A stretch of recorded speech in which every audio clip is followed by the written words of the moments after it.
La confrontación con la Corte Constitucional aumenta. El presidente Noboa convocó a una marcha para el 12 de agosto, mientras organismos internacionales expresan su preocupación por la arremetida en contra del alto tribunal.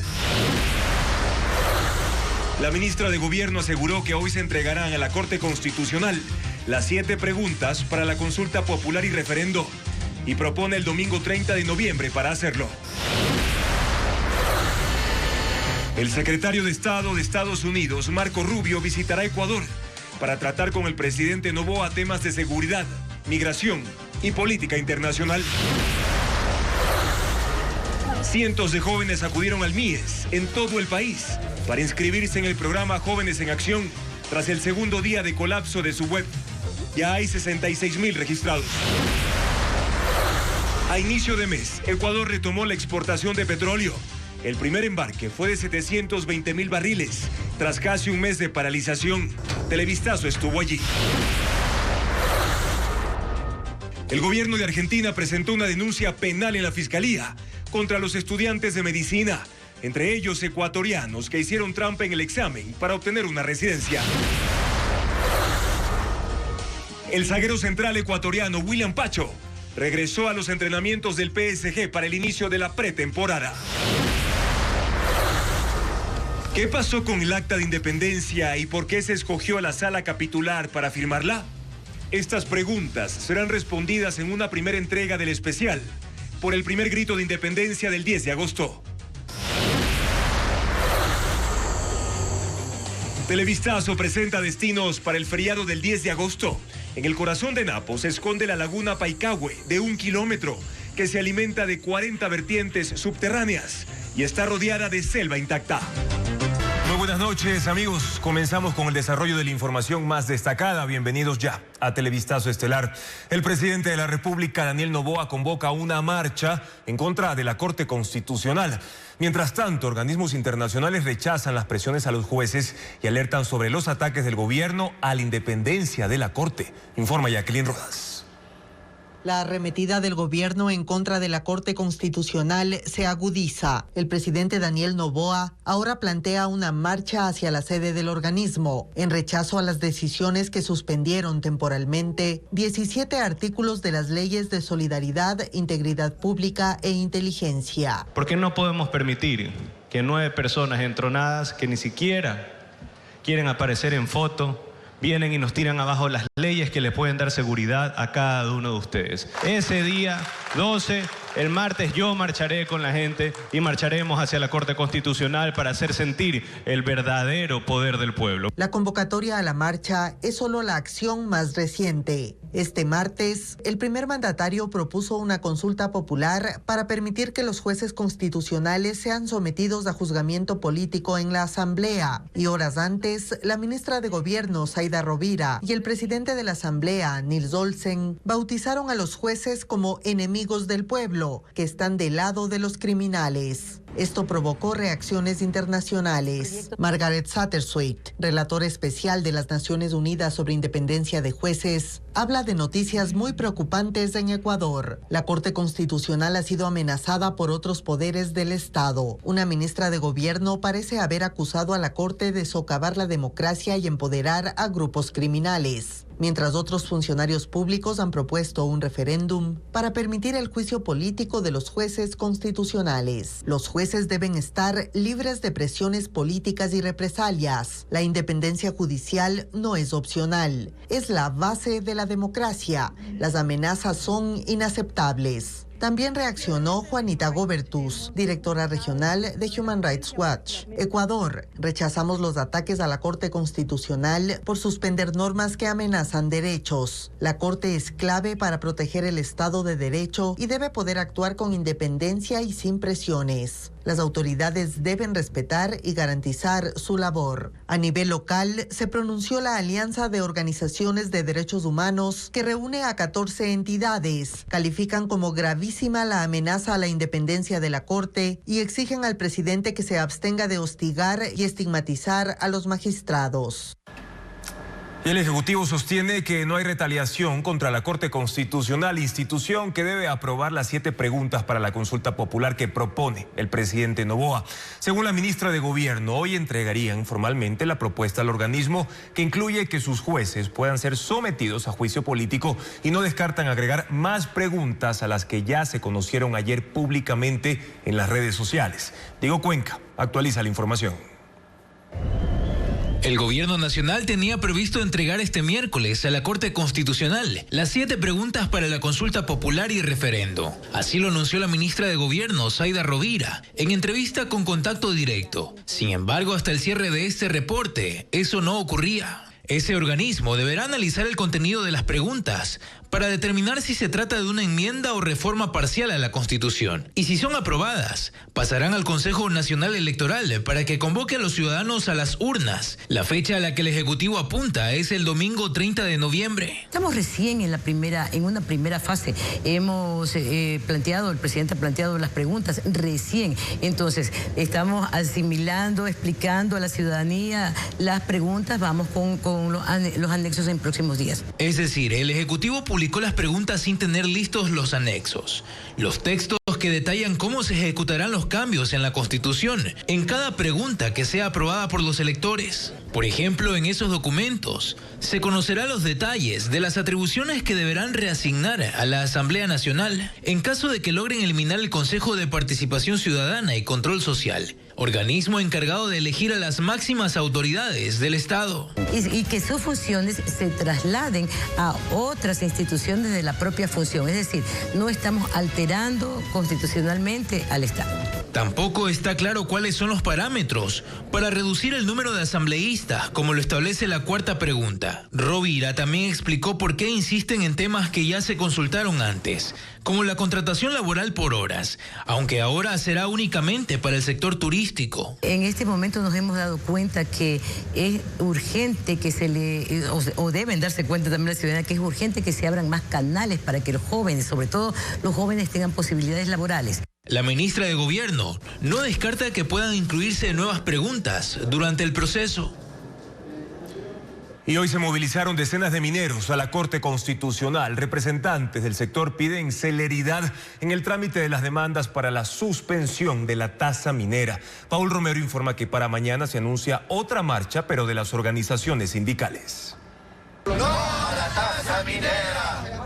Mientras el gobierno critica las resoluciones de la Corte Constitucional, otros esperan por sus sentencias. Dirigentes y trabajadores de empresas mineras se movilizaron este miércoles para solicitar el trámite inmediato de las demandas de inconstitucionalidad a la tasa para la pequeña, mediana y minería a gran escala. Presentaron una 6ª demanda de inconstitucionalidad a la resolución de la Agencia de Regulación y Control Minero, ARCOM, vigente desde junio pasado, para cobrar una contribución de hasta el 30% a las empresas mineras. Con esta medida, el gobierno pretende recaudar entre 500 y 600 millones de dólares anuales. Esta tasa lo único que hace es fomentar el desempleo y hacer que hayan despidos masivos de familias que se dedican directa e indirectamente a trabajar en la minería en el país. Para este jueves se anunciaron otras movilizaciones a la Corte de las organizaciones sindicales para exigir el pronunciamiento de las demandas presentadas en contra de las desvinculaciones de 5.000 personas de la función ejecutiva. El secretario de Estado de los Estados Unidos, Marco Rubio, visitará Ecuador. La embajada de la Cancillería no han confirmado la fecha exacta, pero se espera que llegue antes del viaje del presidente Daniel Noboa a países de Sudamérica y Japón, previsto para las siguientes semanas. El secretario de Estado de Estados Unidos, Marco Rubio, llegará al país en los próximos días.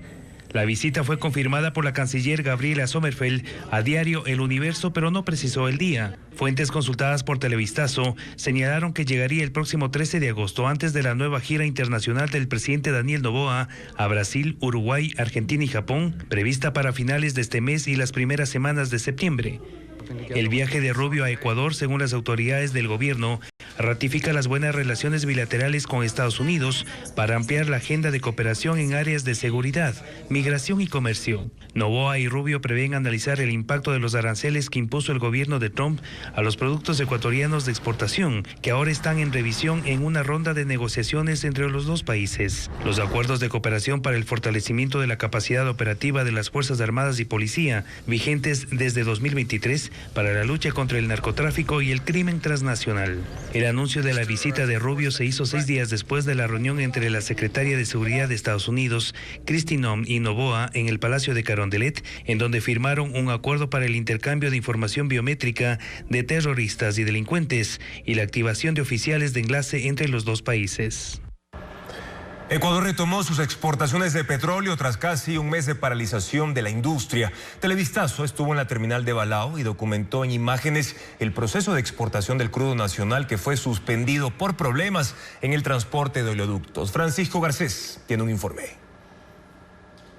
El Ecuador retomó sus exportaciones de petróleo después de casi un mes de paralización. Los envíos fueron suspendidos el 3 de julio, cuando Petroecuador declaró la fuerza mayor en la industria petrolera, debido a que los oleoductos dejaron de funcionar por la erosión regresiva del río Coca. Superada la crisis, la industria volvió a la normalidad y el 31 de julio en la terminal de Balao en Esmeraldas empezó a cargarse el primer buque con petróleo de exportación que partió a Panamá el 1 de agosto con 720,000 barriles de crudo oriente.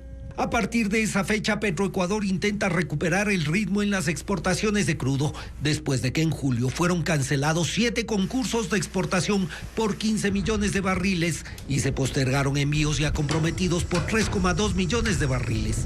La postergación de envíos contratados ocasionó retrasos de cobro calculados en $200 millones, mientras la cancelación de los concursos implica que el Estado dejó de recibir alrededor de $900 millones. Es decir, que entre las entregas retrasadas y la cancelación de concursos, el presupuesto estatal dejó de recibir $1.100 millones en los plazos que estaban previstos. El efecto de la postergación de las exportaciones no se toma en cuenta como pérdidas en las cuentas nacionales, pero el resto de la industria petrolera sí sumó pérdidas por un mes de paralización que el gobierno calcula entre $400 y $500 millones.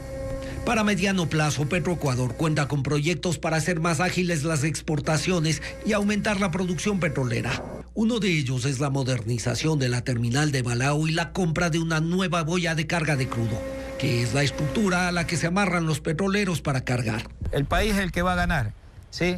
Porque la inversión, siempre y cuando tenga los criterios técnicos adecuados, el costo-beneficio que vamos a obtener es muy rentable para el país. Hacer más rápida la carga y descarga de buques con la posibilidad de duplicar la capacidad de exportación es una de las opciones que analiza Petroecuador para aumentar la producción, recuperar las cifras de transporte por oleoductos y aumentar la capacidad de almacenamiento. Las redadas antiinmigrantes no se detienen en Estados Unidos. Agentes federales detuvieron a 16 personas durante una operación encubierta en Los Ángeles, California. Además, se anuncia la construcción de nuevas cárceles para migrantes con antecedentes delincuenciales. Las imágenes con Melis González. A las 7 de la mañana, agentes federales llegaron a la zona de Los Ángeles, conocida como MacArthur Park.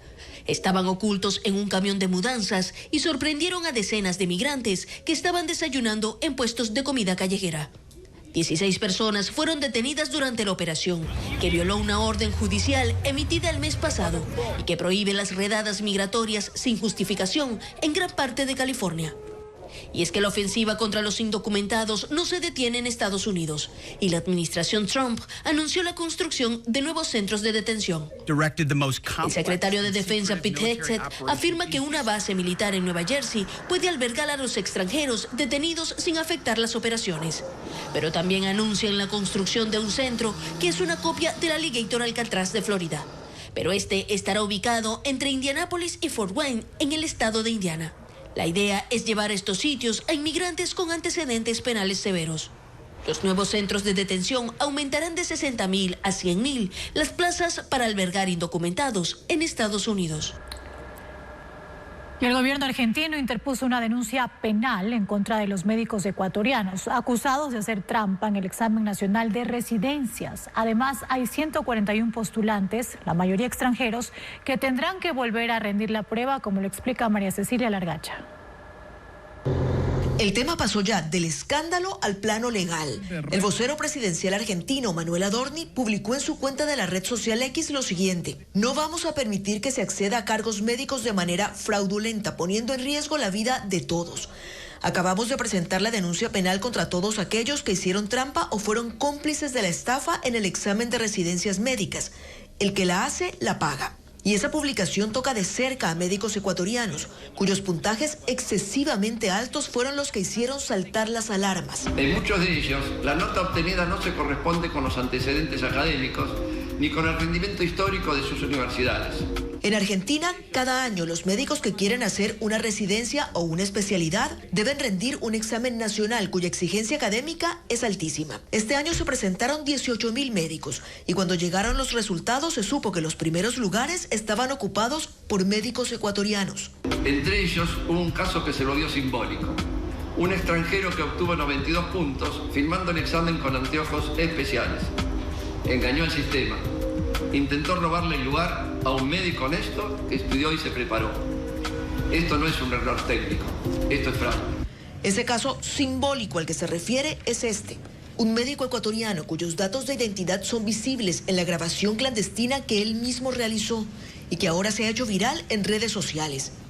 Queremos que quienes entren al sistema lo hagan por mérito y no por trampa. No vamos a dejar que un profesional no idóneo atienda en una guardia argentina. Lo que hizo el gobierno argentino fue revisar caso por caso y al final decidió que más de 140 médicos extranjeros, ecuatorianos en su mayoría, tendrán que volver a rendir el examen. Eso para los casos en los que hay sospecha de fraude, porque en los que ya está comprobado no hay lugar para segundas oportunidades. En estos casos, el tema pasó ya a manos de la justicia argentina.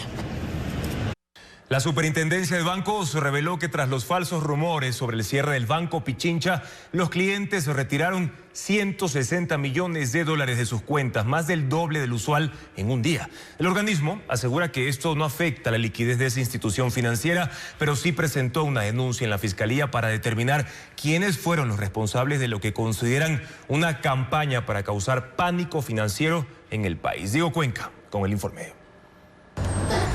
La Superintendencia de Bancos presentó una denuncia en la Fiscalía General del Estado para que investigue quiénes son los responsables de difundir noticias falsas en redes sociales sobre el cierre del Banco Pichincha. Esos rumores que circularon el lunes generaron pánico en una parte de sus usuarios, quienes se aglomeraron en las agencias en varias ciudades para hacer reclamos y retirar su dinero. Según el superintendente, ese día la entidad financiera pagó a sus clientes 160 millones de dólares en retiros, cuando en un día normal llega hasta 58 millones. Según el banco, su patrimonio actual es de 1.938 millones de dólares. Por ello, el movimiento financiero del lunes, aunque inusual, no afectó su solvencia. La autoridad considera que se configuró el delito de pánico financiero, que según el Código Penal es sancionado con entre 5 y 7 años de cárcel. El problema a que sí enfrentaron los 6 millones de clientes del banco es que no pudieron hacer transacciones o acceder a otros servicios desde sus celulares. Pero según el organismo de control, esos problemas ya fueron superados. Agrega que las causas estuvieron relacionadas con actualizaciones de software.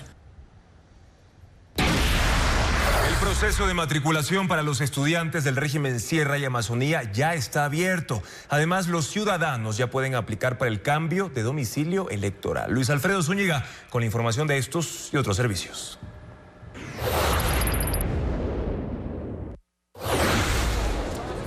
El Ministerio de Educación abrió las matrículas ordinarias para los niños, niñas y adolescentes que entran por primera vez al sistema educativo fiscal en el régimen Sierra y Amazonía. El proceso se realiza en línea hasta el 17 de agosto en la página web juntos.educacion.gov.es. Los postulantes deben registrar su número de cédula y hacer el proceso según el cronograma. El 5 de agosto fue para preparatoria y educación elemental. Este 6 de agosto se abrió para educación media y superior. Y el jueves, preinicial y bachillerato. Desde el 8 hasta el 17 de agosto podrán hacerlo todos los niveles con o sin número de cédula. Está previsto que las clases empiecen el 1 de septiembre.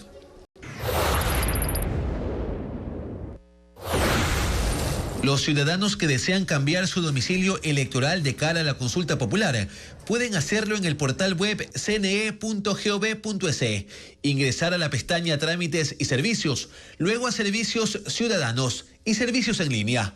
Ahí, según sea el caso, entrar a cambio de domicilio electoral nacional o en el exterior. Los interesados deben adjuntar una copia de su cédula o pasaporte, una planilla de servicios básicos y no tener multas electorales.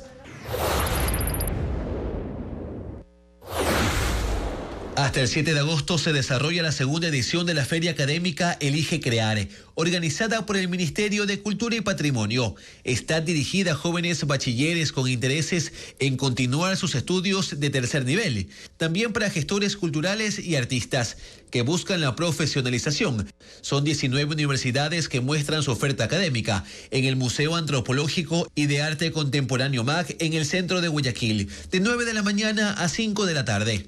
Habrá talleres, conversatorios y presentaciones artísticas para los asistentes. A la crisis de generación de empleo que existe ya en Ecuador se suma otra realidad que fue documentada por el Banco Interamericano de Desarrollo. Llenar vacantes se ha convertido en un verdadero problema. El informe de ese organismo internacional señala entre los motivos, por ejemplo, la falta de experiencia laboral, carencia de habilidades técnicas y salarios incompatibles con las expectativas de los postulantes. Lenín Artieda amplía los datos. Una reciente encuesta sobre demanda de habilidades laborales realizada por el Banco Interamericano de Desarrollo y el Ministerio de Trabajo reveló una preocupante realidad para el mercado laboral ecuatoriano. Llenar vacantes se ha convertido en un desafío creciente para las empresas. Aunque las empresas pequeñas representan el 76% del total en el país, son las medianas y grandes las que generan más del 60% del empleo formal en Quito y Guayaquil. Este dato es clave, ya que son precisamente estas empresas las que enfrentan mayores dificultades para encontrar personal calificado. En Quito, el 15,8% de las empresas reportan vacantes sin cubrir, mientras que en Guayaquil el porcentaje alcanza el 10,5%. Los vendedores lideran la demanda en ambas ciudades, seguidos por técnicos y profesionales de nivel medio. Llenar estas vacantes puede tomar hasta 3,7 semanas en promedio, lo que retrasa operaciones y afecta la productividad. Las estrategias para encontrar talento varían. En Guayaquil, las empresas recurren principalmente a recomendaciones de amigos y familiares, mientras que en Quito se priorizan las redes sociales corporativas. Las empresas señalan 3 factores principales que dificultan la contratación: falta de experiencia laboral, carencia de habilidades técnicas y conocimientos digitales básicos. A ello se suma el desajuste entre el salario ofrecido y las expectativas de los postulantes. La dificultad para cubrir vacantes tiene consecuencias directas: aumento de la carga laboral para el personal existente, pérdida de negocios frente a la competencia y retrasos en el desarrollo de nuevos proyectos o servicios.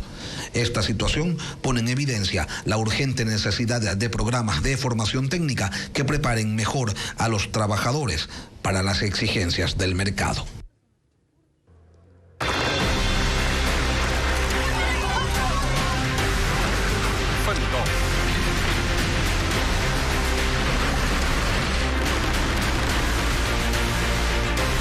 Mundo.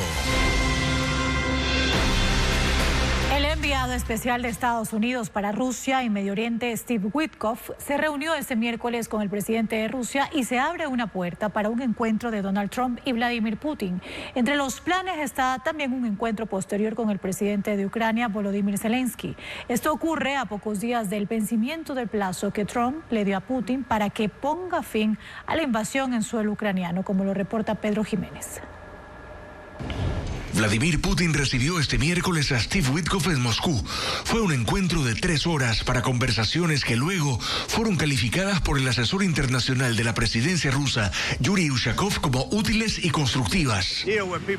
Donald Trump ha dicho que hubo grandes avances y que luego habló con líderes de Europa para compartirles detalles. El diario estadounidense New York Times cita que Trump le expuso a los europeos su intención de una reunión cara a cara con Vladimir Putin la próxima semana y después otra que incluya a Putin y al presidente de Ucrania, Volodymyr Zelensky. Zelensky afirmó esta tarde que Rusia ahora está más dispuesta a aceptar un alto al fuego. Todos necesitamos una paz duradera y fiable. Rusia debe poner fin a la guerra que empezó, dijo más tarde. Ocurre a tan solo 2 días para que termine el plazo que Donald Trump le dio a Vladimir Putin para que ponga fin a la invasión a Ucrania y llegue a un acuerdo de paz. Estados Unidos ha anunciado que de lo contrario impondrá nuevas sanciones a Rusia desde el viernes. Medidas que van acompañadas incluso con aranceles más elevados a países que compran gas y petróleo a Rusia, haciendo que la presión contra Putin llegue también desde sus socios comerciales que se verán afectados. Donald Trump busca con esto poner fin a 3 años y medio de guerra en Ucrania. El Gabinete de Seguridad de Israel se reunirá nuevamente mañana jueves para decidir las nuevas acciones militares en la Franja de Gaza. Consideran la opción de la ocupación del territorio palestino, especialmente de las zonas donde operan las milicias del grupo Hamas. La intención apunta a liberar a los rehenes que permanecen en Gaza desde el ataque terrorista de octubre de 2023. La alternativa de ocupar Gaza ha tenido oposición dentro del mismo gabinete del primer ministro Benjamín Netanyahu. El mundo recuerda hoy 80 años de la bomba atómica lanzada por Estados Unidos sobre Hiroshima, uno de los eventos que, junto a la bomba atómica de Nagasaki, 3 días después llevó a poner fin a la Segunda Guerra Mundial. Autoridades, ciudadanos y sobrevivientes rindieron un homenaje a las víctimas con discursos y mensajes centrados en la urgencia de eliminar las armas nucleares. Esta mañana, 2 jóvenes japoneses hicieron sonar la campana junto al monumento memorial en la ciudad de Hiroshima. Se había iniciado un minuto de silencio por las más de 340.000 víctimas registradas por el efecto de la bomba atómica del 6 de agosto de 1945. Eran las 8:15, la hora exacta del bombardeo. En la ceremonia estuvieron representantes de 120 países. El primer ministro japonés, Shigeru Ishiba, expresó su esperanza de que el mundo no vuelva a presenciar atrocidades como esta y añadió: quisiera ofrecer mis más sinceras oraciones por las almas de quienes perdieron la vida en el bombardeo atómico. Luego, el presidente del Consejo de la Ciudad recordó cómo el año pasado la Confederación Japonesa de Organizaciones de Víctimas de las Bombas Atómicas, que lucha por la abolición de armas nucleares, ganó el Premio Nobel de la Paz. Necesitamos tomar la iniciativa y actuar contra las guerras en el mundo, dijo en su intervención. Mientras que Masako Wada, sobreviviente, en un mensaje desde el Centro del Nobel de la Paz en Oslo, dijo que bien saben que si una bomba nuclear es usada otra vez, no quedará nadie para hablar de sus efectos y consecuencias. No obstante, Desde el Vaticano, el Papa León XIV recordó a las víctimas y dijo que a pesar del paso de los años, estos trágicos acontecimientos constituyen una advertencia universal contra la devastación causada por las guerras, hoy en un mundo marcado por fuertes tensiones y conflictos sangrientos. Otros sobrevivientes y familiares recorrieron el Parque Memorial de la Paz en Hiroshima en esta semana de eventos hasta el 9 de agosto, cuando se recuerde el lanzamiento de una segunda bomba atómica, esta vez en Nagasaki. Y anoche un apagón afectó a 60.000 usuarios en el centro de Buenos Aires, Argentina. Barrios como Almagro, Valvanera, San Cristóbal y la zona del Congreso quedaron a oscuras durante 45 minutos. El corte provocó caos en el transporte y dejó personas atrapadas en el tren subterráneo. El ente regulador de la electricidad restableció el servicio de manera gradual. El 5 de marzo se registraron también 2 apagones masivos en menos de 24 horas en Buenos Aires por fallas en líneas de alta tensión que afectaron a 600.000 usuarios. Mientras que en enero, otro corte dejó sin luz a 70.000 hogares, lo que derivó en protestas. Uno de los mejores. Francia y Reino Unido han puesto en marcha un programa contra la migración ilegal, denominado Uno entra, uno sale. Las autoridades británicas devolverán a Francia a quienes ingresen ilegalmente al país el Canal de la Mancha y a cambio aceptarían el mismo número de personas que hayan realizado el trámite de solicitud de asilo desde Francia para forma legal al Reino Unido. A bordo de pequeñas embarcaciones, migrantes indocumentados llegan a Reino Unido, cruzando el Canal de la Mancha. Una escena recurrente llena de peligros que se incrementa cada año. En lo que va de 2025 se han registrado más de 25.000 cruces ilegales, según datos del Ministerio del Interior británico, lo que representa un incremento del 50% en comparación con 2024. Por ello, el primer ministro del Reino Unido, Keir Starmer, y el presidente de Francia, Emmanuel Macron, pusieron en marcha el programa piloto Uno entra, uno sale, para frenar la migración ilegal. El plan consiste en que por cada migrante que llega a Reino Unido de manera irregular por el canal y es devuelto a Francia, un solicitante de asilo será acogido en territorio británico. El acuerdo contempla unos 50 retornos por semana, aproximadamente 2.600 al año. Pero según las autoridades británicas, los retornos podrían aumentar a medida que el plan dé buenos resultados. También trabajarán en reforzar la presencia de agentes en las costas y debilitar las redes de tráfico humano.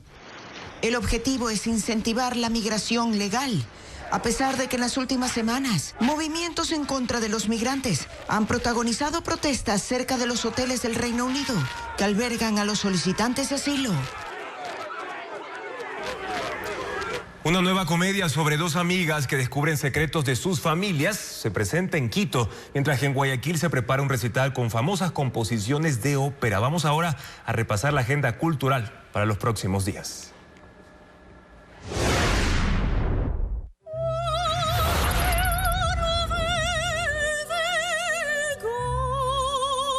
La soprano Vanessa Regalado y el tenor Francisco Ortega serán los protagonistas del recital Amor y Desamor en la ópera. Ellos interpretarán reconocidas composiciones de artistas italianos como Bellini, Verdi y Donizetti, acompañados de la Orquesta Sinfónica de Guayaquil.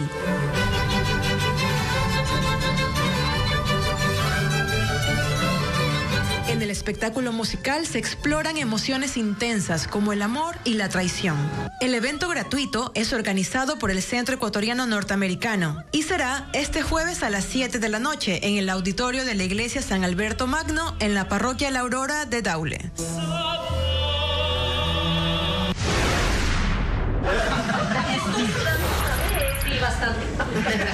El Teatro del Centro Comercial Iñaquito, en la capital, estrenó la comedia Amiga, date cuenta, protagonizada por las actrices Sonia del Cisne y Tania Salas. Dos amigas casadas y adineradas con una aparente vida perfecta se reúnen cada mes en un restaurante para ponerse al día. Pero en este último encuentro descubrirán secretos sobre sus maridos y muchas otras verdades. Las funciones son de viernes a sábados desde las 7 de la noche todo el mes de agosto.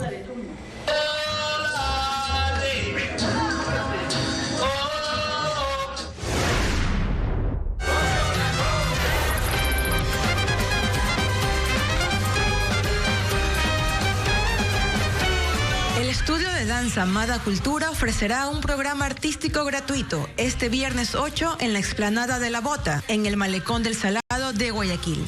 En esta sexta edición de Danza con Propósito, sus coreografías buscan promover una cultura de paz, inspirándose en la niñez, la esperanza y la celebración de la vida. Participarán estudiantes y maestros de la academia desde las 5 de la tarde.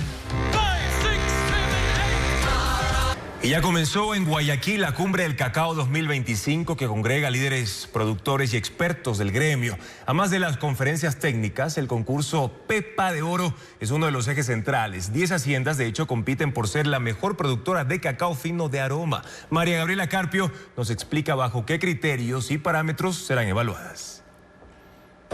En el Centro de Convenciones de Guayaquil, el aroma del cacao es el protagonista desde este miércoles con el inicio de la Cumbre del Cacao 2025, que reúne a 400 productores pequeños y medianos. Esta octava edición arrancó con una feria comercial con 40 stands y emprendedores. En su mayoría exhiben desde el grano en estado puro hasta productos derivados como chocolates artesanales, cosméticos, bebidas fermentadas y snacks. Uno de los más llamativos es la miel de cacao, que se elabora a partir del mucílago, que es la sustancia que recubre el grano. Destaca por ser un producto 100% natural. Se filtra y se hace por reducción y allí obtenemos la miel de cacao. No contiene azúcar, el dulce es propio del jugo del cacao. Tiene un sabor agridulce, eso le sirve para poner sobre costillas de cerdo, alitas de pollo, chuletas en ensaladas. La cumbre incluye el concurso Pepa de Oro, que premia la excelencia del grano ecuatoriano. Participan 10 haciendas de provincias como Guayas, Los Ríos y Pichincha. Fueron seleccionadas entre un grupo de 21 inscritas por la calidad y características de su cacao fino de aroma. Algunas fincas ya han participado en ediciones anteriores y con esa experiencia han perfeccionado sus prácticas de fermentación y proceso de producción. En 2019 participamos por la Pepa de Oro,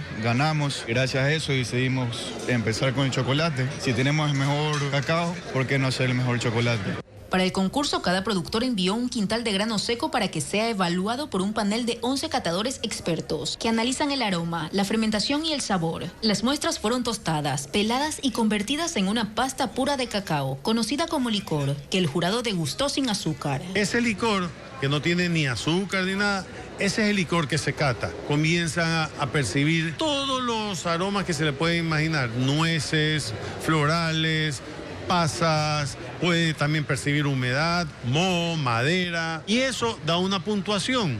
El ganador de la competencia será anunciado este jueves, día en que finalice la cumbre, organizada por Expo Plaza en alianza con la Asociación de Productores de Cacao. Durante las 2 jornadas también se desarrolla un congreso técnico con 15 conferencistas nacionales e internacionales, que abordan temas clave para los productores como genética, agricultura inteligente, costos de producción y acceso a nuevos mercados.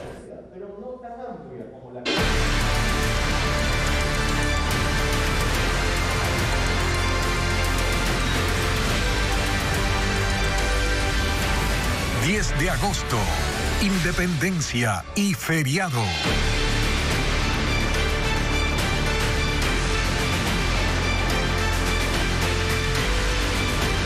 El 10 de agosto de 1809 en Quito se dio el primer grito de independencia. 6 días después se firmó el acta constituyendo un autogobierno y una Junta Suprema. Se convirtió así en el referente libertario para todo Sudamérica. Patricio Díaz visitó la sala capitular de San Agustín, donde los próceres firmaron este acto independentista. Veamos.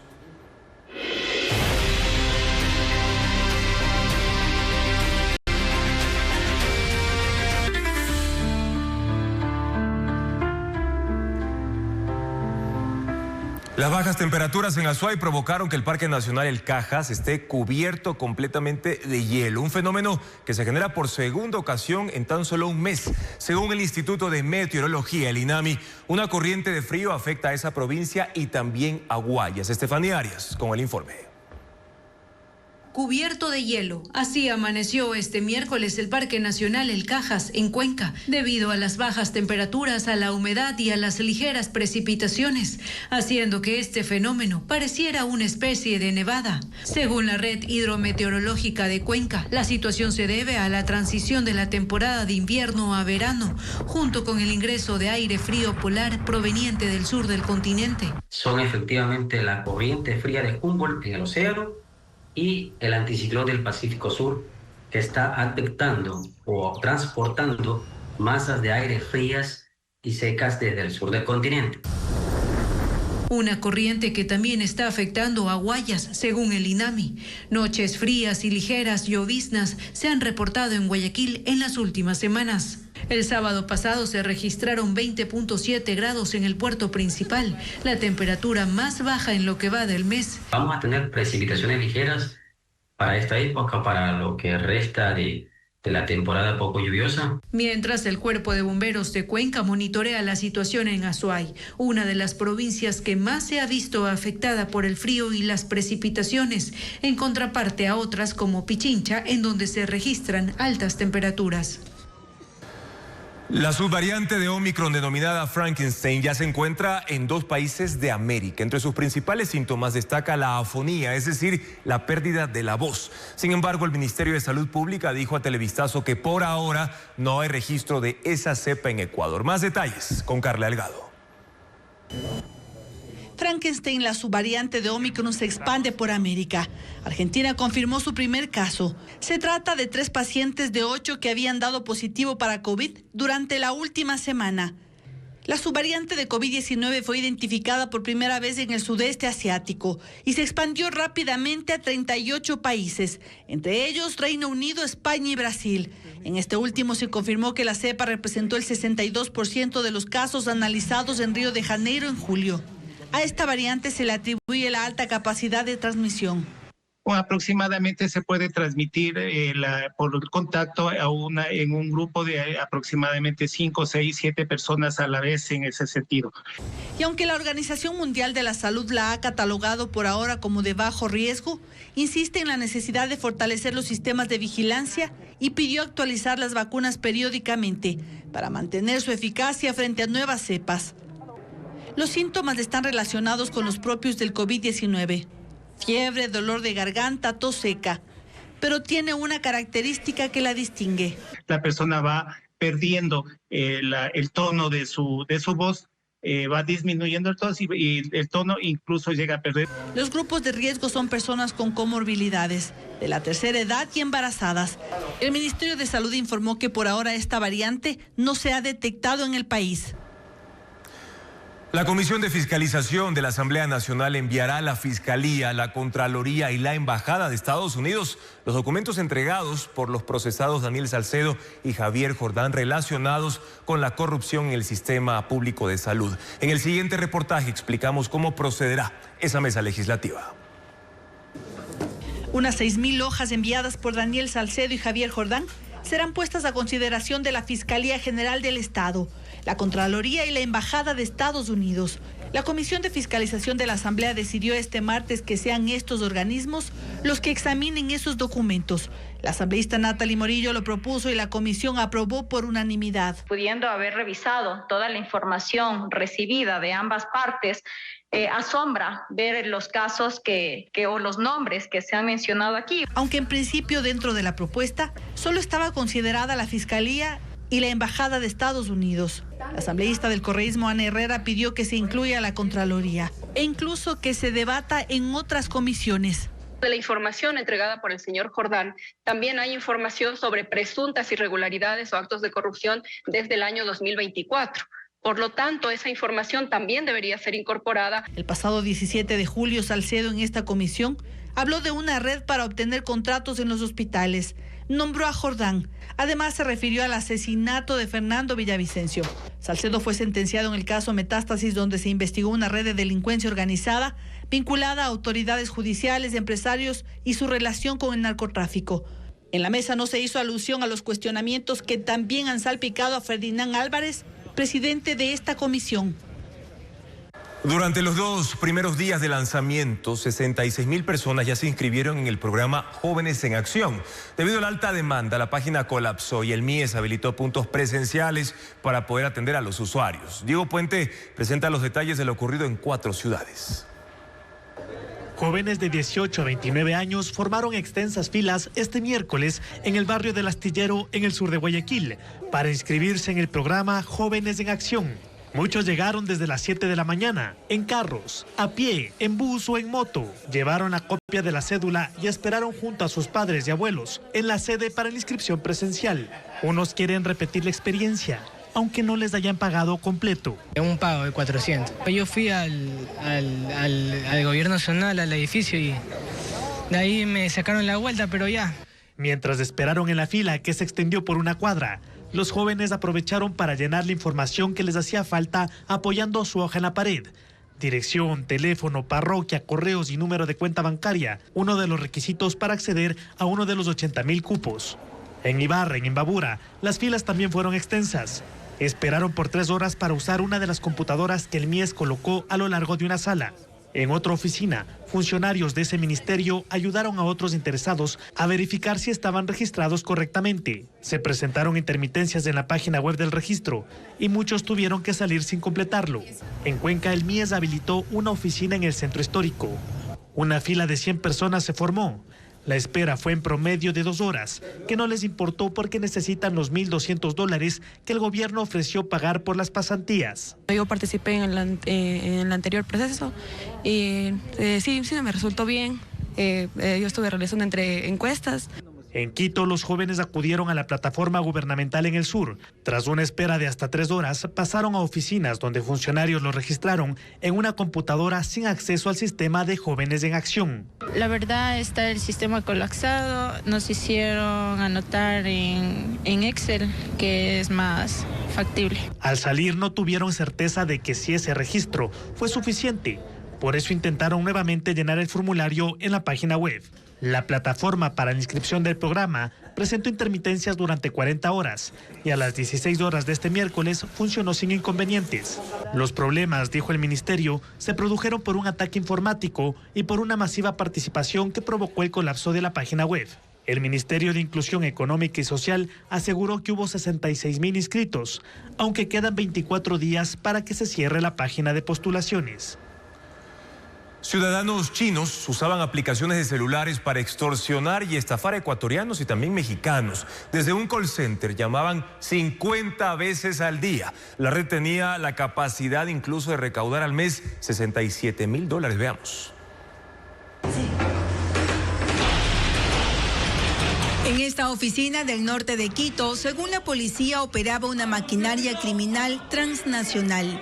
Una empresa inscrita legalmente era la fachada para que, detrás de los escritorios, opere una red de extorsión digital. Hay 250 denuncias en Ecuador y México. Este martes, la Fiscalía vinculó a otras 4 personas a este caso, con los que suman 44 los procesados por delincuencia organizada con fines de extorsión.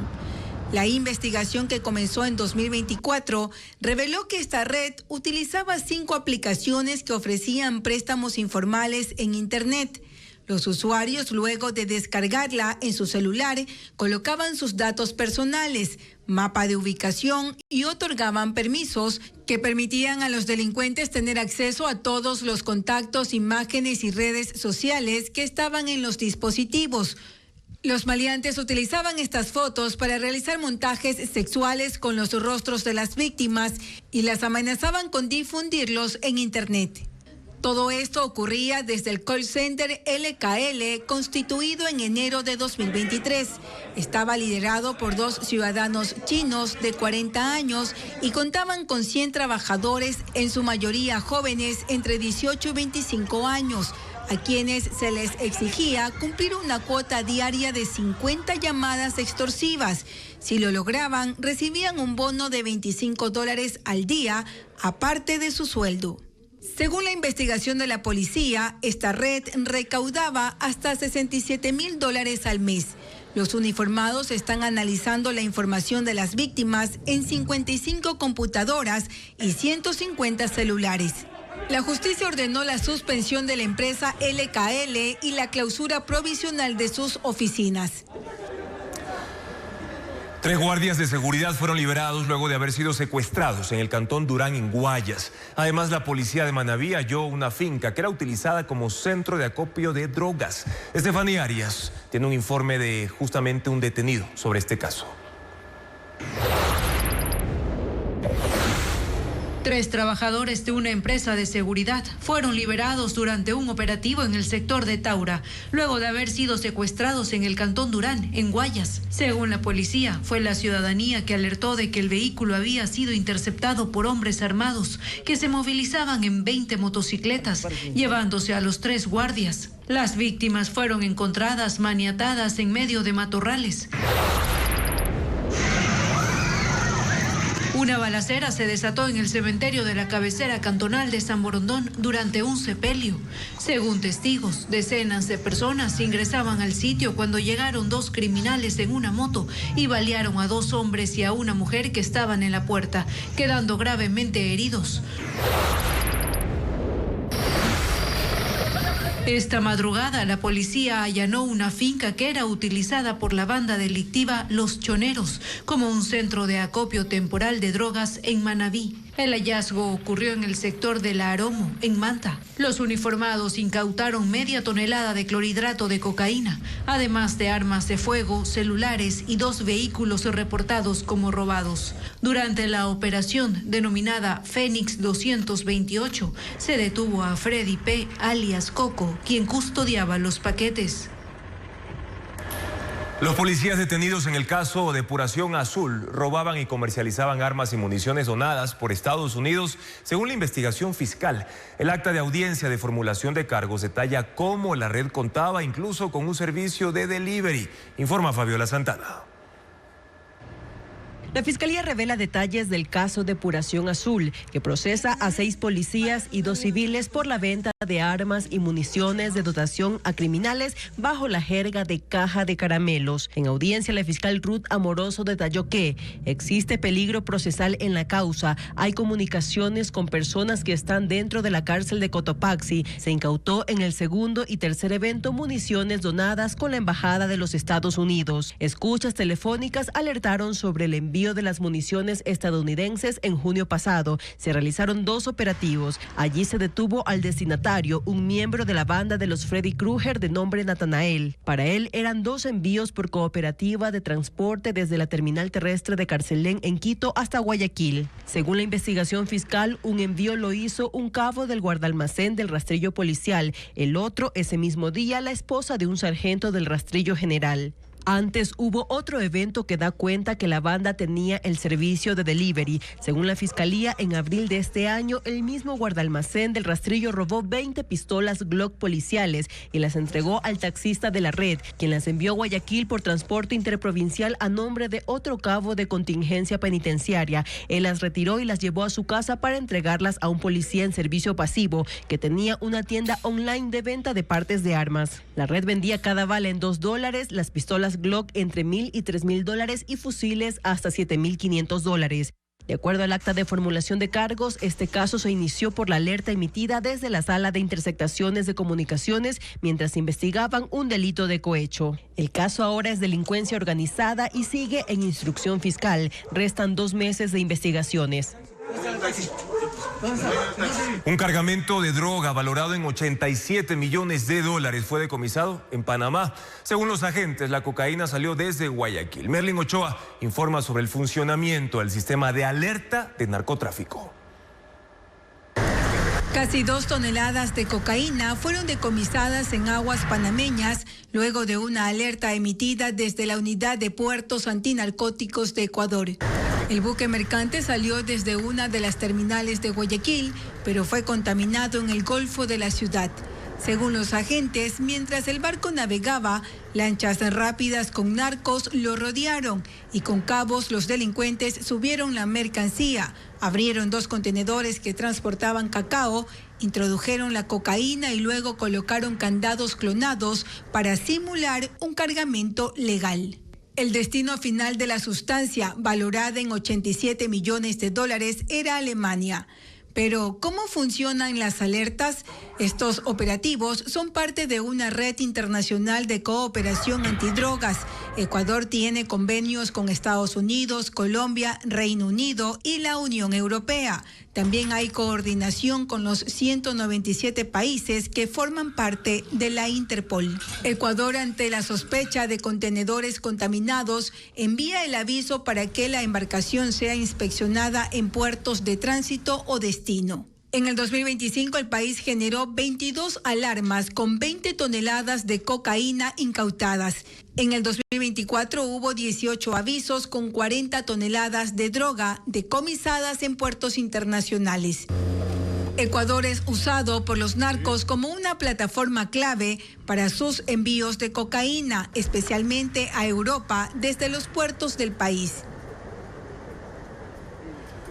El contralor Mauricio Torres confirmó que los fallidos contratos de Selec con Progen y Austral para la adquisición de generadores de electricidad causaron un perjuicio al Estado de más de $120 millones. Señaló que los informes con indicios de responsabilidad penal ya fueron remitidos a la Fiscalía. La ampliación de esta noticia con Paul Romero.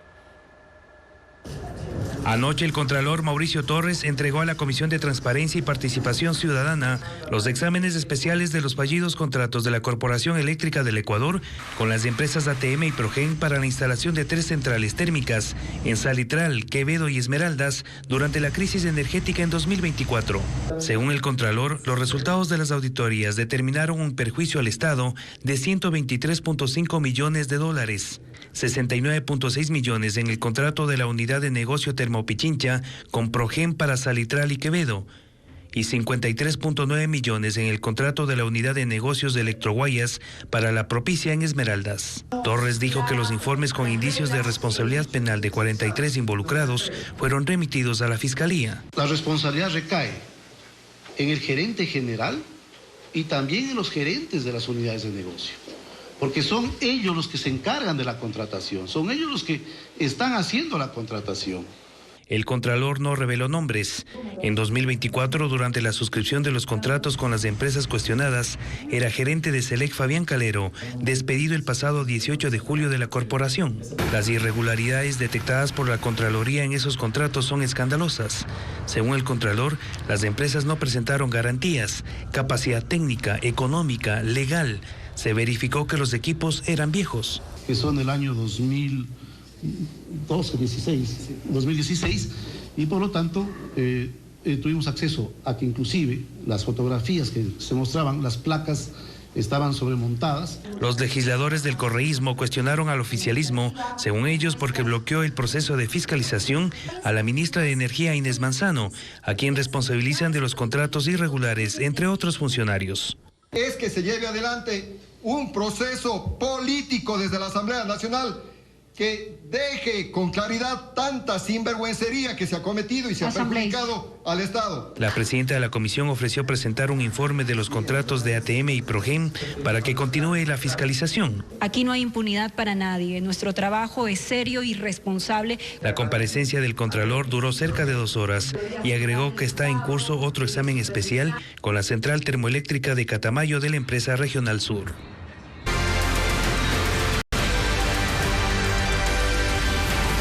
10 de agosto, Independencia y feriado. En el corazón de Napo se esconde un lugar que aún no figura en los mapas turísticos tradicionales. Se trata de la laguna Paicahue, alimentada por vertientes subterráneas y rodeada de selva intacta, que comienza a llamar la atención de viajeros que prefieren rutas menos transitadas, como lo informa Elizabeth Quesada.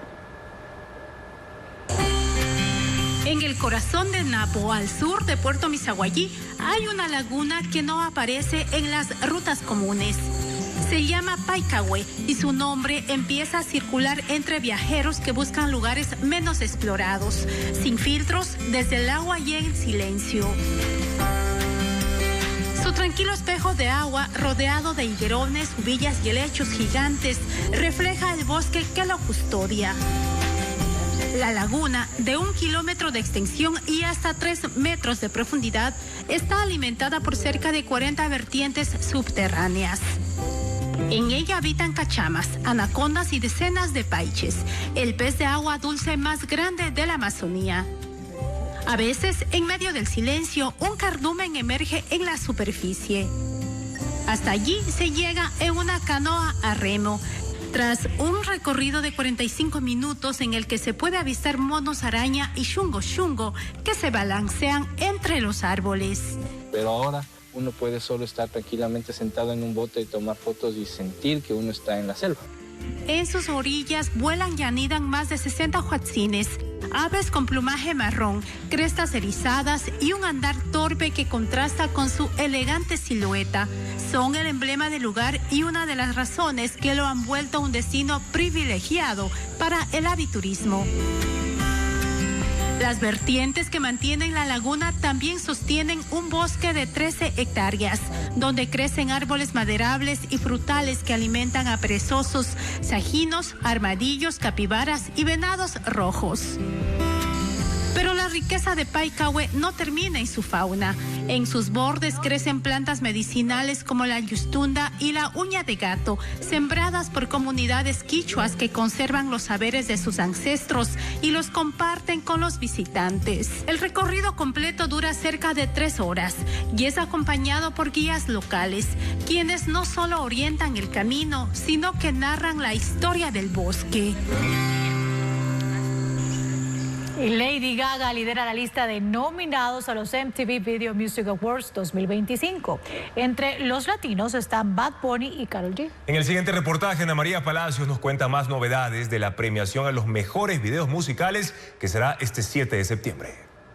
Lady Gaga es la artista con más nominaciones a los MTV Video Music Awards 2025, con 12 candidaturas, entre las que se destacan Mejor Artista del Año, Mejor Álbum por Mayhem y Mejor Dirección Artística por Abracadabra. Con 11 nominaciones le sigue Bruno Mars, 4 de las cuales son por la canción Die With a Smile, su colaboración con Gaga. Una de las categorías más importantes es Mejor Video del Año, en la que compiten Ariana Grande con Brighter Days Ahead, Billie Eilish con Birds of a Father, Kendrick Lamar por Not Like Us, Brosé y Bruno Mars por At Sea, y Sabrina Carpenter con Main Child. Por Mejor Canción Latina compiten Bad Bunny con Baile Inolvidable, Karol G por Si Antes Te Hubiera Conocido, Rauw Alejandro y Romeo Santos con el tema Que, y Shakira por Soltera. La ceremonia de los MTV Video Music Awards será el 7 de septiembre en el UBS Arena de Nueva York. Y tenemos más información del espectáculo porque el actor estadounidense Jack Black visita las Islas Galápagos. Su estadía fue confirmada mediante una fotografía compartida en las redes sociales por el aeropuerto ecológico de Galápagos. Además, el cantante ecuatoriano Rencay viajó hasta Playas, en la provincia del Guayas, para grabar el videoclip de su sencillo Photo Snap. Tenemos las imágenes.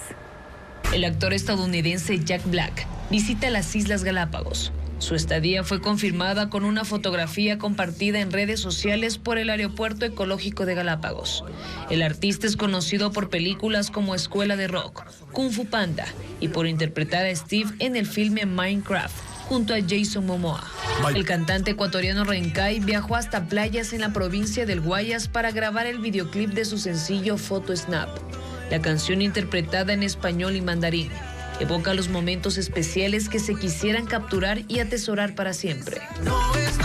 En el videoclip de Joy-Con, Justin Bieber aparece junto a su esposa Hailey y su hijo de 11 meses, Jack Blues, a bordo de un yate en las costas de Italia y España. En la letra expresa sus sentimientos de cariño por la familia que formó. Es el segundo sencillo de su 7º disco, Swan. Y así finalizamos esta emisión de Televistazo, pero la información continúa en ecuavisa.com. Mañana en contacto directo estará Roberto Romero, el superintendente de bancos, precisamente para detallar la situación de las instituciones financieras en Ecuador. ¿Trolls buscan afectar la reputación en la banca? Además, María Luisa Granda, decana de la Escuela de Negocios del ESPOL, para analizar las dos caras del desempleo en Ecuador.